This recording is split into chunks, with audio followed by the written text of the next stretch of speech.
Psychology is all around us. Psychological elements can be seen throughout the lifespan, from birth until death. Films are a wonderful tool to explain psychological theory and occurrences in our lives.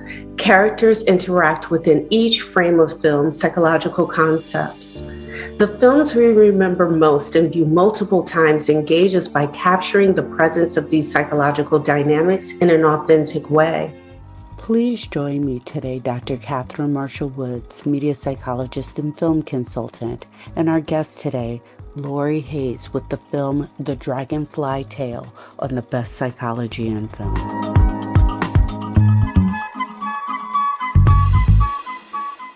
Welcome back, everyone, to Best Psychology in Film. I'm your host, Dr. Katherine Marshall Woods. It's nice to see you again. Today, we have the pleasure of speaking with Miss Lorey Hayes regarding her film, The Dragonfly's Tale. Thank you so much for coming on. Well, thank you for having me. I really appreciate it. Tell us a little bit about this tale. Okay, well, The Dragonfly Tale is actually based on a true story. It is a story about a little boy who is growing into manhood, who decides that the only way to save his family from abuse is to kill his daddy. And even though it's a very heavy subject, it is laced with laughter, humor, and light-hearted moments. And the film is actually based on a full-length stage play that we are very proud and humbled to have won many awards for. This is fantastic. Why don't we allow our audience to get a small preview of The Dragonfly Tale, and then we'll be right back.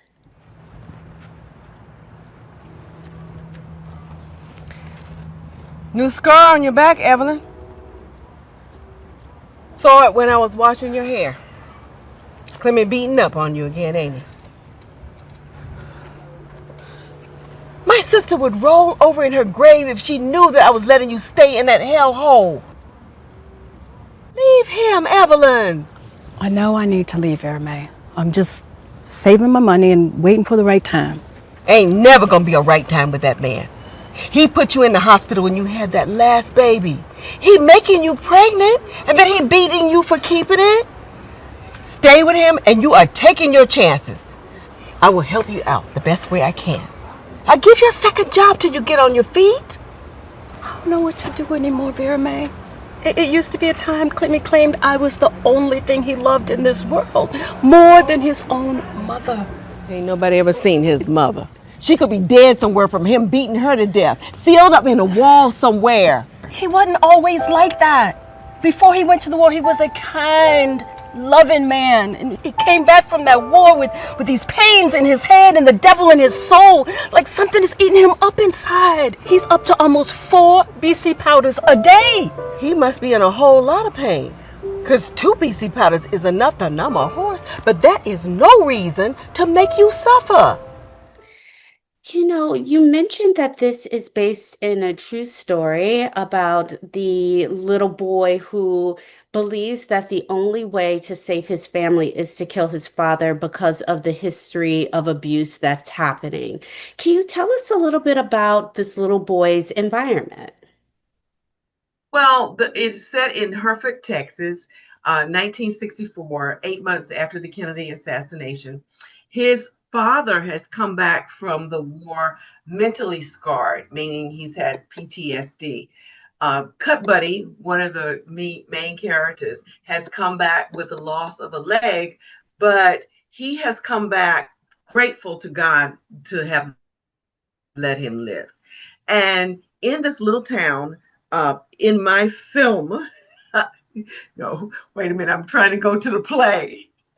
Okay, so in the film, the little boy has really gotten fed up with his father, who has sired 8 kids. There are 8 of them, the children that the mother has had, abusing his mom.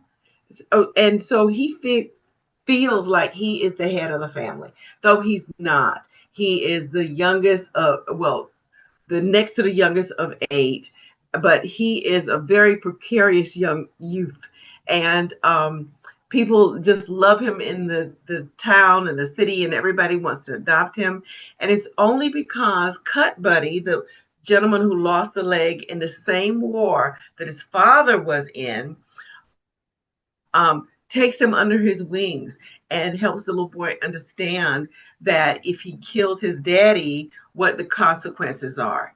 So the little boy has to think about it. And there is a twist where the twist in the script, the little boy doesn't have to.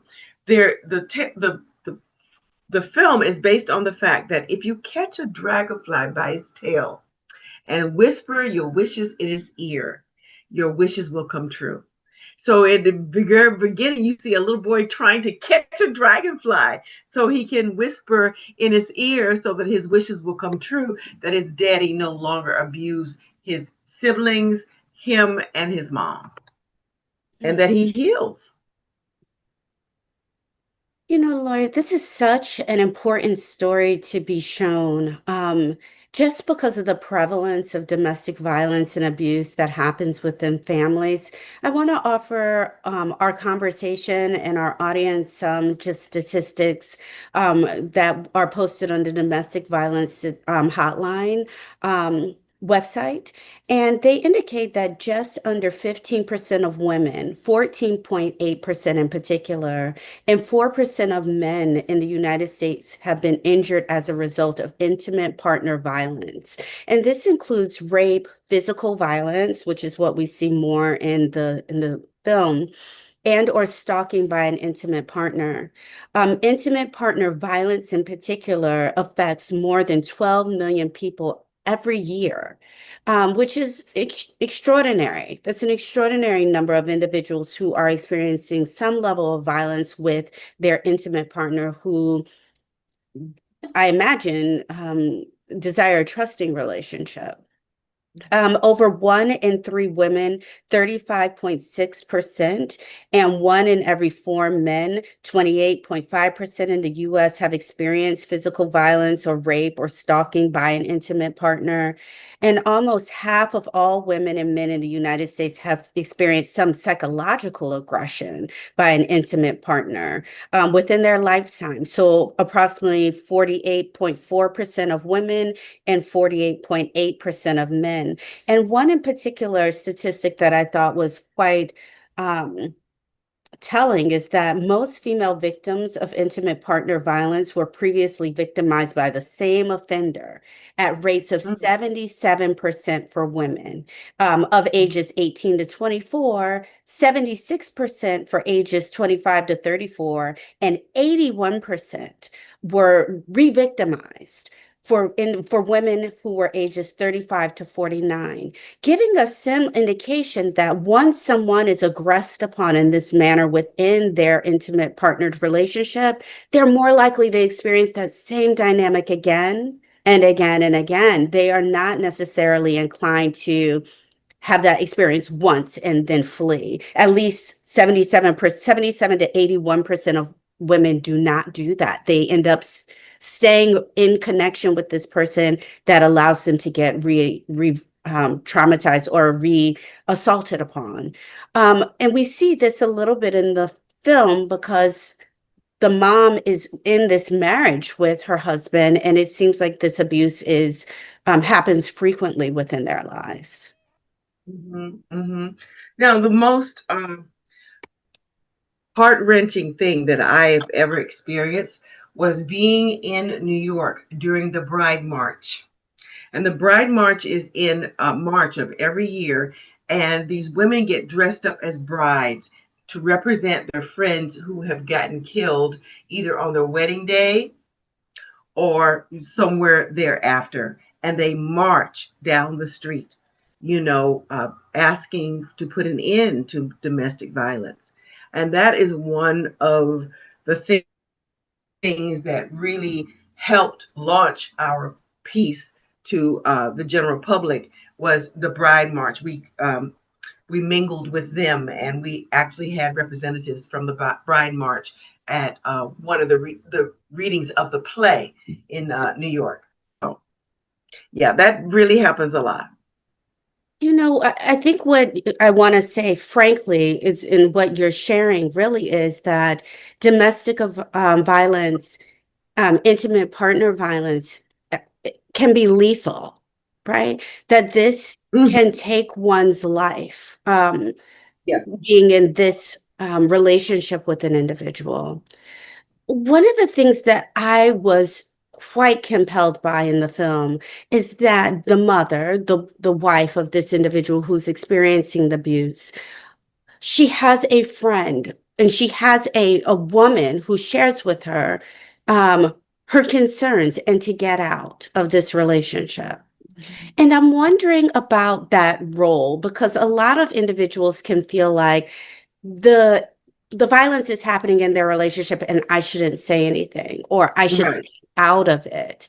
Right. Or I respect them, so they're going to make the decision when they're ready to make the decision. This woman and the role in this film was very clear and frank regarding her concerns to get out. And I wanted Mhm. to hear a little bit about the motivation of putting this sort of role into this film. Well, I got an opportunity to play that role. Thank you very much. The woman, Aunt Vera May. Um, you know, luckily, some people, and domestic violence happens to men and women and children and to anybody. So it's not just for women. Um, Sometimes women are very fortunate to have someone who will grab them and shake them and say, listen, this is no way to live. Wake up, try to smell the roses, try to get yourself out any kind of way that you can. And a lot of women don't listen. They stay in the relationship. Um, so I'm very fortunate that a young lady that I love has a film called Three Phases of Esau, and she deals with the fact of women. She plays three characters of women trying to talk themselves out to get out of the relationship and subsequently end up back in the freaking relationship because they can't figure out how to get out. So a lot of women and men don't know how to get out. Even though there are safe houses, there are different places that they can go. Some women are smart enough to leave while the spouse is at work and to take everything that they have, that they understand that things are not important. You can get things again. Your life is important. And a lot of these women end up dying. I mean, because of the long-term abuse of stomach bleeding and all kinds of things that happen, broken jaws. The violence can get deadlier and deadlier. And once a person understands that they can keep fighting you and beating on you and not suffer any consequences, they're going to keep on doing it, and it's not going to stop. And the only thing that's going to stop it is for you to get your buns out of that relationship, out. Mhm. So And the conviction that you have regarding talking to us about it today is certainly shown within this film as well. Of that, this character really, let's put this in perspective here, and that her life was really in danger.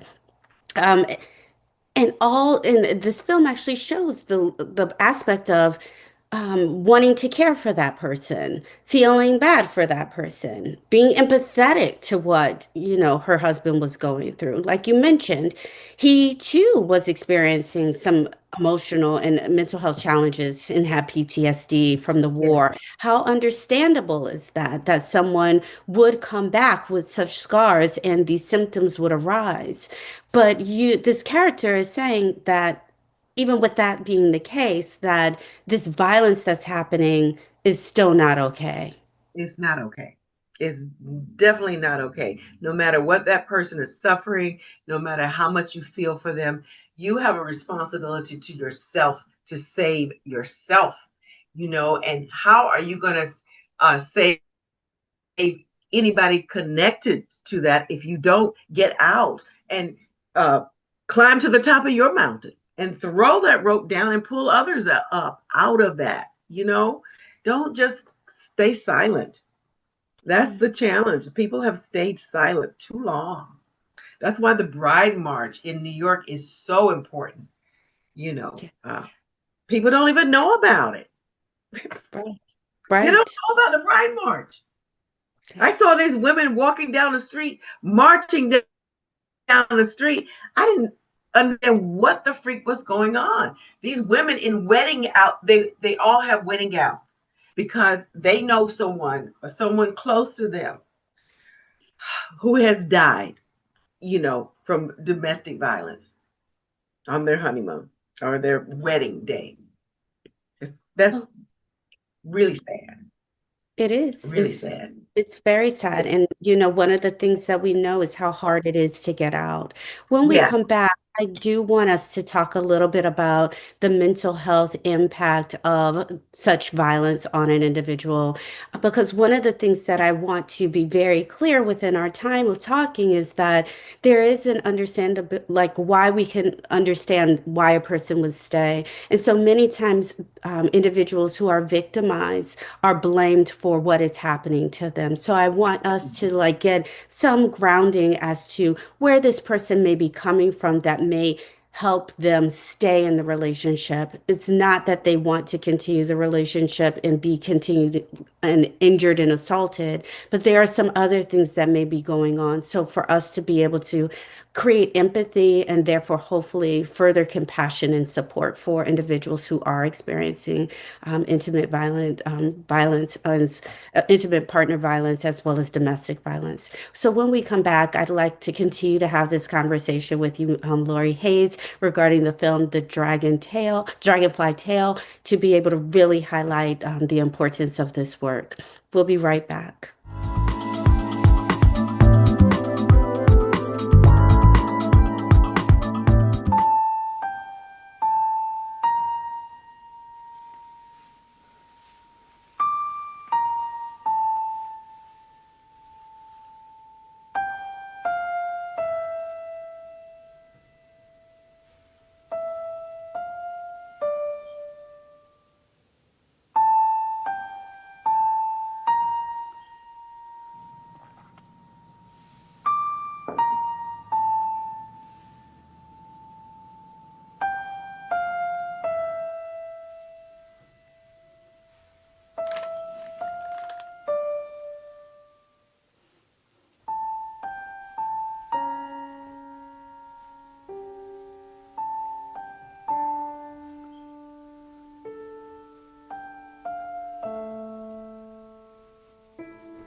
Welcome back, everyone. I'm your host, Dr. Katherine Marshall Woods on Best Psychology and Film, and today we are speaking with Lorey Hayes regarding the film The Dragonfly Tale. Thanks again for coming on. You're so welcome. Thank you. We are talking about the impact of intimate partner violence, domestic violence within the household. This film in particular talks about a family dynamic that's happening and a little boy who would like to keep his family safe and begins to contemplate killing his father in order to do so. And within the film we see that he experiences a good deal of support in part because of his situation, but in part just how fantastic this little boy is within the community. One of the things that we left off with before the break was talking about individuals who have experienced intimate partner violence or domestic violence are more inclined to have a rate at 77 or to 81% chance of being re-assaulted and victimized by the same partner, which gives us some indication that the individual who is victimized continues to have connection with this individual, their perpetrator in this capacity.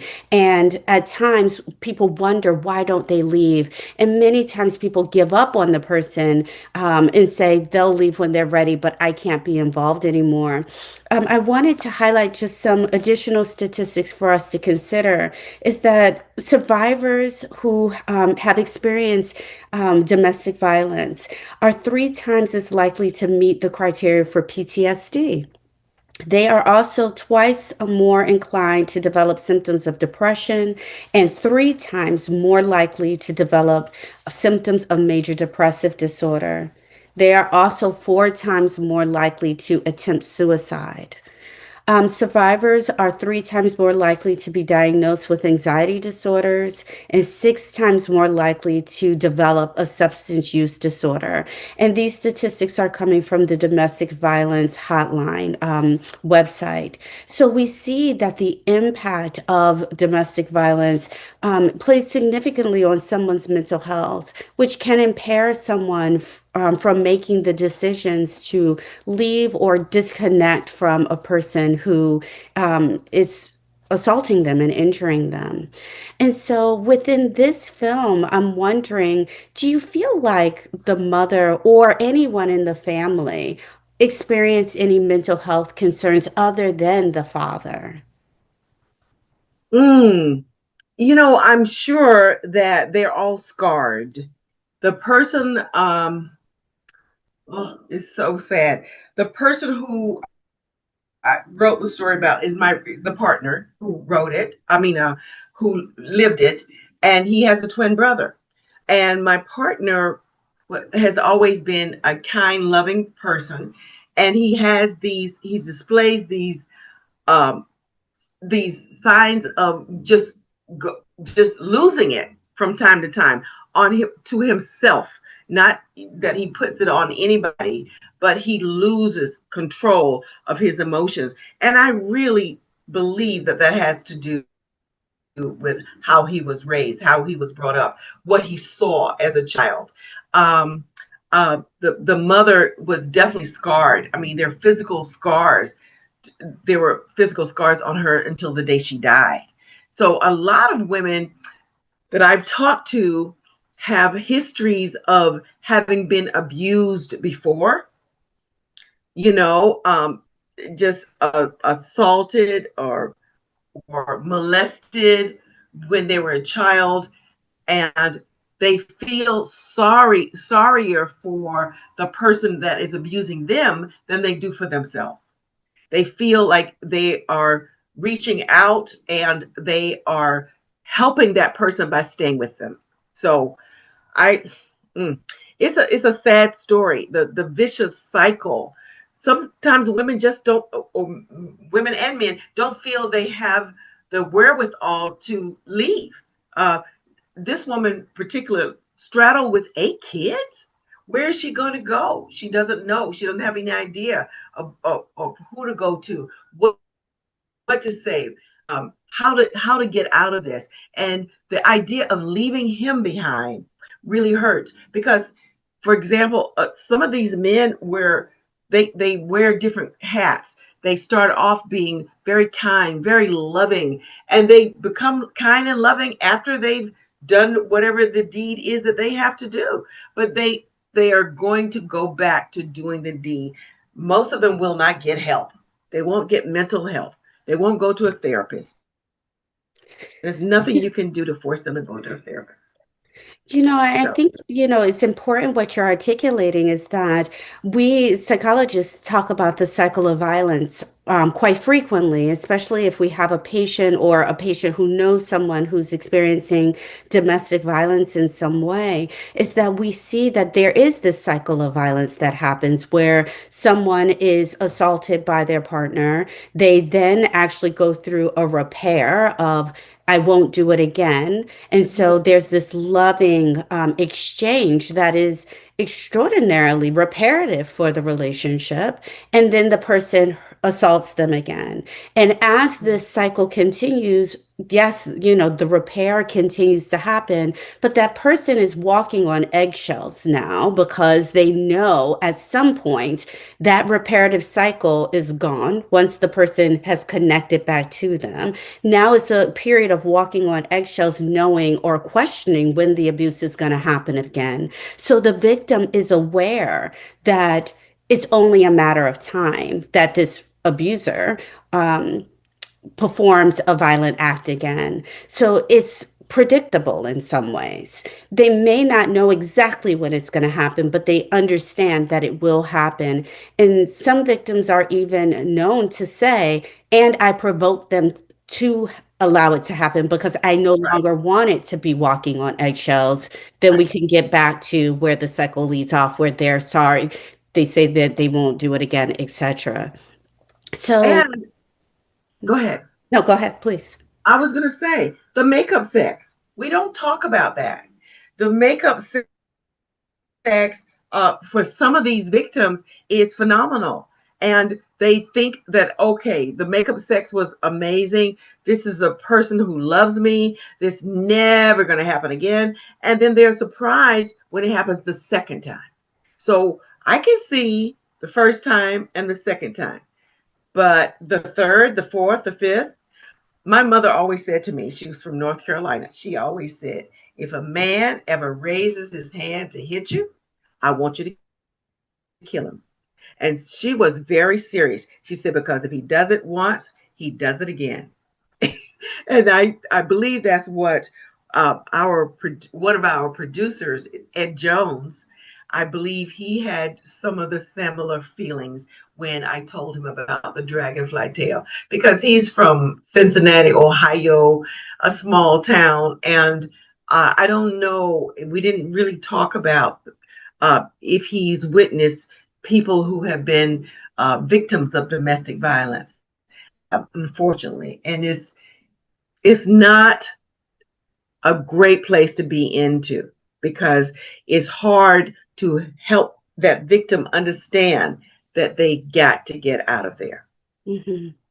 And I think one of the things that you noted before the break, which I want to highlight, is the convincing isn't always get out. The convincing is care enough about yourself to live. Mm-hmm. Care enough about yourself to live. That is more important than anything. Stop being the victim. Why do people take on a victim mentality? Why do they say, I did it? I caused him. You don't cause anybody to do anything. Your response is what you want your response to be. It's not because of them. It is your responsibility. So we've had many people to come up to us who have been victims. They have seen the film and they I've had one woman had tears in her eyes, and she said, I think I'm finally ready to leave, because I've seen the devastation of what happens to somebody else. I couldn't put it in my life. I couldn't imagine what it looked like, but seeing it on screen and seeing it happen to somebody else, now I'm ready. So hopefully it will help heal other people. So, one of the things that I will leave us with today is that if you or you know someone who is experiencing an intimate partner violent relationship and or domestic violence, is please look online for different resources. One of the resources that I've named today frequently, using some of their statistics to help inform our conversation, was from the domestic violence hotline. This is a national hotline that one can call in order to begin to explore and investigate safe ways to be able to get out of relationships that are abusive in this capacity, and be able to explore different resources that may be available to you where you are. You are not alone in this process. There are individuals who are trained experts to help with keeping individuals who are ready to leave to be able to do so in a safe manner. So I really would encourage people to begin to become familiar with these resources, to be able to craft plans, to be able to, again, have the desire to live safely and to be able to execute that desire effectively. Lorey, thank you so much for offering us this film. It is a very important film to be able to, again, inform the public regarding the impact of domestic violence, as well as hopefully encourage individuals to be able to think about what they like for their life and reach out for assistance. Thank you.